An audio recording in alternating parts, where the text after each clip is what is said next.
Hello my friends, welcome back to another video, or if you're new here, welcome in. My name is Ian with Out of This World Reader, and today's video is going to be another book haul, but it's not going to be quite as large as that last one. I've kind of been just making my way through all my physical TBR, all the books I own, because as you know from this messy bookcases, I have quite a few books to get through. But from kind of clearing my shelves and taking them to my used bookstore, I kind of collected a couple basically for free from in-store credit, and then just from a couple sales and stuff going on Amazon, as well as kind of just a couple books from kind of finishing my semester. I always like to go out and get a couple books to kind of celebrate finishing another semester. And last week I finished my summer semester, so I thought it was time to head on over to Barnes & Noble and pick up a couple of books. So we've got a pretty good selection here, and I think without further ado, let's just get into everything that I picked up here recently. My local used bookstore, I picked up this kind of, I guess it could be considered classic fantasy, I think.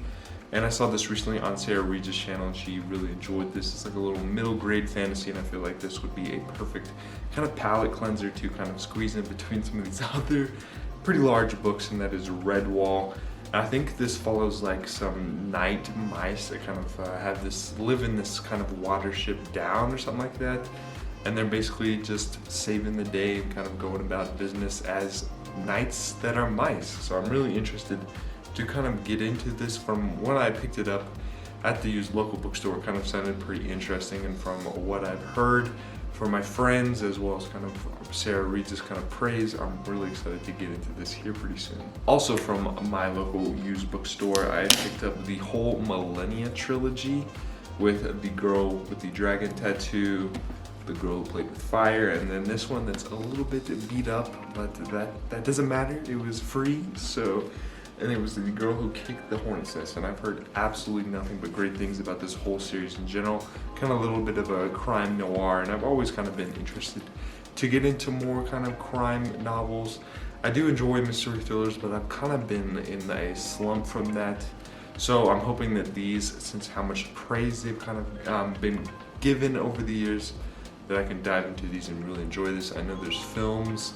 I think the Swedish editions are a bit better from what I've heard than the American versions, but regardless, I'm really excited to get into this trilogy. And the only historical fiction that's going to be in this haul today is Agricourt by Bernard Cornwell.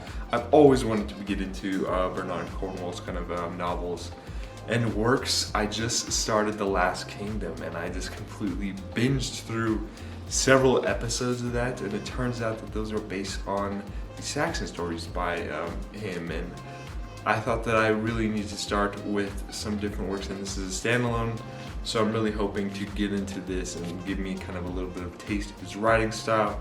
And I believe this actually has a movie adaptation on Netflix as well. I believe it's The King or something like that, and I watched that and I absolutely love the movie, and this is all based around that battle. So I'm really excited to get into this here pretty soon, actually, because I really want to get into the Saxon stories, because I want to continue with The Last Kingdom, because that is just outstanding. That is probably one of my favorite shows that I've watched in a while. So I really want to get into this and then just completely binge through the Saxon stories, and then get into a whole bunch of other Bernard Cornwell works. I believe this is one of the inspirations for John Gwynne, who's one of my favorite authors. So I really need to get started with Bernard Cornwell, and I think that this is the perfect entryway for me, hopefully. So I lied, there was one more historical fiction, and it's actually the second book in the Pillars of the Earth series by Ken Follett, and it is World Without End. This is the only one that they had in my used bookstore. I couldn't find the Pillars of Earth, but I feel like I can find it pretty soon at that used bookstore. They always kind of have Ken Follett books kind of coming in and out, and based on how much I kind of donate to them, I feel like I can get it for free as well. And I really enjoyed the Century trilogy, which I believe it starts with the Fall of Giants, which is all kind of takes place between the 20th century, from kind of World War I, World War II, and then kind of the Cold War and all that, and it just follows different generations. And I really enjoyed that, and I'm really excited to get into this, because I believe this centers around this construction of a kind of cathedral in medieval Europe or England. So just based on how much I really enjoyed the Century trilogy and the character work that kind of King Follett kind of included within that trilogy, I have a feeling that I will enjoy the Pillars of Earth just as much, and I believe that this is his most popular work. I know Jeremy Fee kind of read these and he enjoyed these, and I really want to kind of pick these up as audiobooks. That's kind of what I did with the Century trilogy, because they're pretty thick books, and I feel like the narrator that I listened to with the Century trilogy did a really good job, and hopefully that kind of carries over into this trilogy as well. Then we have a couple different sci-fi picks, and this first one is Kingdoms of Death by Christopher Rockhill. This is the 4th book in the Seven-Year trilogy, and I'm only on book 2, but since this one was running at like $9, I figured I should pick it up while it's pretty cheap, because I do enjoy I did enjoy The Empire of Silence. Like, I feel like it had some strong points, and it had definitely had a very great beginning and end, but the middle chunk was a bit much for me. But I'm really excited to get into the second book, The Howling Dark, next month after I kind of read an Expanse book. But based on what I've heard from a lot of other different booktubers, they say that it kind of gets bigger and better with each book. So hopefully I made the right decision with picking up the 4th book, even though I haven't got into the second book. So we'll see how it goes with The Howling Dark. This next one I've actually heard quite a bit since I've started watching BookTube several years ago. And when I started BookTube, I feel like this is a staple recommendation for just sci-fi readers, and it is a really great audiobook. And I picked up Sleeping Giants by Sylvain Nouvelle, and I really want to get into this. I'm not sure if I want to do kind of the audiobook narration or the audiobook version, or read it physical, because there's it's like an interview style format. So I think that might be best with an audiobook. But I mean, this sounds so cool. Like this one kind of young girl stumbles across like a giant machine, kind of like the Iron Giant, like underneath Earth. And basically, as she kind of grows up, she becomes like a physicist, and she tries to crack the code. And from there, it just kind of expands. I have heard that the conclusion to this trilogy isn't very good, and it didn't stick the landing for quite a few. But regardless, I really want to get into this, and it has just been on my TBR for several years now, and I really wanted to get started with it here pretty soon. So if you've listened to this as an audiobook, or if you read it physically, please let me know which route to take. But I can't wait to get started with the Themis Files. One that I recently just read, and I did enjoy it, but I feel like Dark Matter and Recursion were still my favorites from Blake Crouch, and this was his newest release, Upgrade. This kind of follows like a genetic, our genes, and kind of altering them to kind of be superhumans. So I thought it was really interesting, and I always enjoy reading about the topics and kind of the ideas that he has, and how he kind of includes them into a story, into a novel. And I did enjoy this. I ended up giving this 4 stars, and I'm really curious to see what kind of Blake Crouch comes out with in the future, because he's done like parallel universes and memory, gene altering, so curious to see what comes next. And I think he has a book that he's currently working on, and I will definitely be reading anything that he comes with out in the future. I really need to get into his backlist novels. I think it's like the Wayward Pines trilogy that also has an adaptation as well, and he's also working on an adaptation for Dark Matter, so I really need to reread that before the adaptation comes out. If you're a big fan of Blake Crouch, I would definitely pick this up and give it a try. But if you're just getting into his works, I would definitely recommend getting started with Dark Matter or Recursion first to kind of get a little bit of a taste. But overall, this was really good, and I can't wait to see what Blake Crouch comes with out in the future. And these last 2 sci-fi books are books 4 and 5 within the Expanse series by James S.A. Corey. We have Cibola Burn. This is the one that I will be picking up this month, and I'm really excited to get back into this.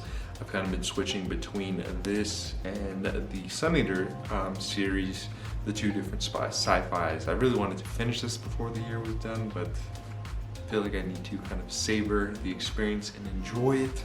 But I really enjoy this kind of space opera overall. Like, I've always dreamed of traveling in stars and looking up and seeing kind of what could be out there, and this is kind of just a little bit of a glimpse into what it could have been if I didn't have really bad vision and could have been an astronaut, you never know. But I can't wait to get back into Cibola Burn and then Nemesis games in the future. And these last couple books are some fantasy books, probably one of my favorite genres of all time between sci-fi and fantasy. I think I have to go with fantasy, and these two, they were a blast. And I'm so glad that I picked up this trilogy. First up, we have Before They Are Hanged by Joe Abercrombie. This is the second book in the first large trilogy, and this definitely took a big step up from the first book, The Blade Itself. And I really enjoyed The Blade Itself. Like, that was a 5-star read. And this one was 5 stars as well. You got more of kind of the plot that was kind of missing. In the first book, you got more character development, seeing them kind of bond on this journey that they take from the aftermath of the first book, getting to know them more. I just loved everything about this. And then it concluded pretty crazy in The Last Argument of Kings. This is probably one of my favorite books of all time. This is like, this trilogy is definitely in the top 10 of my favorite of all time. Be on the lookout here pretty soon. I actually plan on doing a why you should read, or kind of like a series review of this, because the way that this ended was just, I had to do it, because this has become, like, Joe Abercrombie, I had no idea who he was a couple years ago, and now he's become an author, and I can't wait to get into more of his works in the future. I mean, this series definitely isn't for everybody. It's very gritty and gruesome, but for some reason I really enjoyed that, and I would definitely recommend if you're into kind of grimdark fantasy, or you're just looking for some great characters. And then we have The Pariah by Anthony Ryan, and I've heard quite a bit about Anthony Ryan, and the only reason I picked this up over, I think it's like Blood Song, which is, I believe, one of his more popular works, and this is his most recent. It's because this was on sale, and I'm a big old cheapo. So I figured I would start here with The Pariah, and then kind of continue with the series, because I think the second book, it just came out here pretty soon. This is a new trilogy, I believe. It's called like The Covenant of Steel. And based on what I've heard about Anthony Ryan and his books and series that he's got, almost sounds very similar to Joe Abercrombie, but I could be completely wrong. But regardless, I'm hoping to get into this, just his works, here pretty soon, and I'll start here with The Pariah. And then we have The Grace of Kings by Ken Liu. This is the first book in the Dandelion Dynasty, and this has been gaining quite a bit of hype and going around BookTube these last couple months, because the fourth and final book just recently came out. And from every different channel that I've watched, everyone seems to love this quartet, and it kind of continues to get better with each book. And I think the third, from what I've seen, especially on Patrick's channel, I think he enjoyed that book, or the second book, out of the whole quartet the most. And just based on his review and just what I've heard from everybody else, like it sounds like this would be something right up my alley. It's kind of like an Asian-inspired fantasy. And I really want to get into this before the end of the year, but I think it's going to have to be pushed into 2023. That like sounds scary to say, like 2023. That just, I don't know. Time has been flying by, but if I can't get to it this year, definitely next year. Another one that I really wanted to get into this year, but I just can't read everything. I wish I could, but I can't, and that is The Bone Season by Samantha Shannon. I do plan on picking up the Pariah of the Orange Tree, which is her huge standalone. It's got dragons, and I can't wait to get to this. But this is the first book in the Mime Order, and I believe this is like a sci-fi dystopia taking place in like a future London, and it sounds really interesting. And this one also has tons of praise, and just most of her works in general just get a lot of praise. And I can't wait to get into this as well. And then we have the second book in the Stormlight Archives by Brandon Sanderson, Words of Radiance. I believe this is also Patrick's favorite book out of the Stormlight Archives so far. And I'm really hoping to get into The Way of Kings before the year's out. I think I'm going to space this out, because the fifth book in this kind of split series, I think it's going to go 5 books, and then he's going to take a little break, and then do another 5 books later on. It got delayed, so I'm really hoping to kind of space it out between the final release. That way it can kind of give me time to pick up some of the other books that I haven't finished in the Cosmere, because I believe it's the 4th book that kind of entails more of his larger universe and what he's got going on within the Cosmere. So I don't want to be spoiled for anything in book 4, so I'll be spacing it out, and I pick up the Way of Kings here pretty soon, and then continue on with the Stormlight Archives, which also has been getting a lot of praise. I think this is between Mistborn and Stormlight Archives. I think those two are the ones that get the most praise and are loved among his fans. And the last, I gotta save the best for last, and this was honestly a sale, and I'll make sure to leave it down below if it's still going on. It was on Amazon, and it was for the new illustrated edition of The Lord of the Rings by J.R.R. Tolkien. Since I enjoyed The Hobbit so much, I have a feeling that it's going to continue on with Fellowship of the Ring. I know I haven't read the whole trilogy yet, but that is going to change this month.